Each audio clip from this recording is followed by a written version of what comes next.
नमस्कार दोस्तों, हमारी आज की कहानी का नाम है एकता। अवनी की शादी को 10 दिन ही हुए थे। घर परिवार सब अच्छा था। अवनी की 2 छोटी ननदें और एक जेठानी थी। सासू माँ और जेठानी की खूब बनती थी।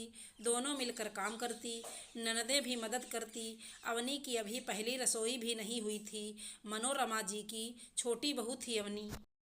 मनोरमा जी का परिवार बहुत संपन्न था, किसी चीज़ की कमी नहीं थी। उनकी बड़ी बहू रीता भी एक अच्छे परिवार से थी और बहुत विनम्र और सुघड़ थी। सबसे मिलजुल कर रहना और सबको मान सम्मान और प्यार देना और अपना फर्ज निभाना।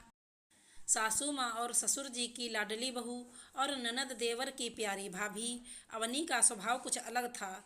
दिल की तो बुरी नहीं थी, लेकिन अपने आगे किसी को कुछ नहीं समझती थी। इसे या तो उसकी शिक्षा और सुंदरता का गर्व कहें या माता पिता की इकलौती लाडली बेटी होने का अभिमान।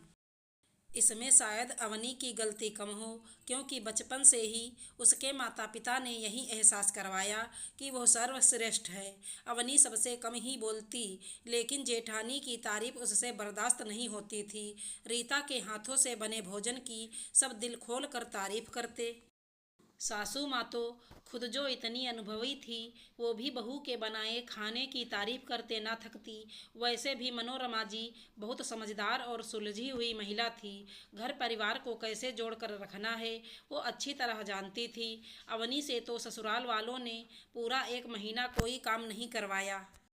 महीने बाद मनोरमा जी ने अवनी की पहली रसोई की रस्म करवाई। मनोरमा जी ने कहा, अवनी बेटा, सब रिश्तेदार आएंगे, बड़ी बहू तुम्हारी मदद कर देगी और तुम्हारी ननदें भी तुम्हारा साथ देंगी। तो अवनी बोली, माँ जी मैं सब खुद कर लूँगी, भाभी क्या कोई भगवान है जिसे देखो सब भाभी की तारीफ करते रहते हैं। मुझे भी सब कुछ आता है, मैं भी अच्छा खाना बना सकती हूँ।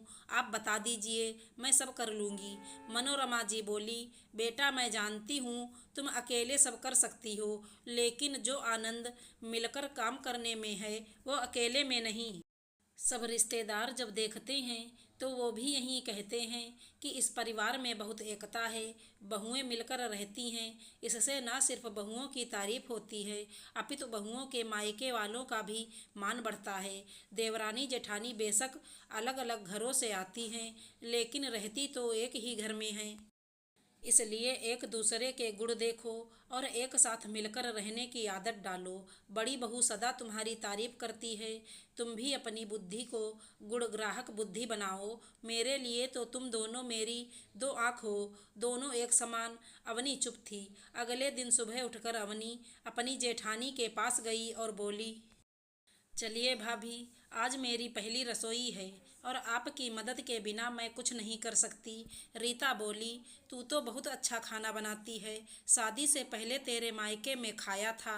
अवनी बोली, लेकिन पूरे परिवार के लिए कितना बनाना है, क्या बनाना है, ये सब तो आप ही जानती हो, आपको तो अनुभव है।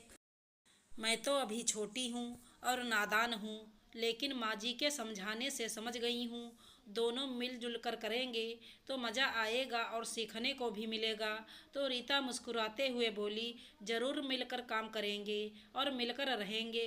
मनोरमा जी सब देख सुन रही थी और सोच रही थी कि बच्चों की कोई गलती नहीं होती।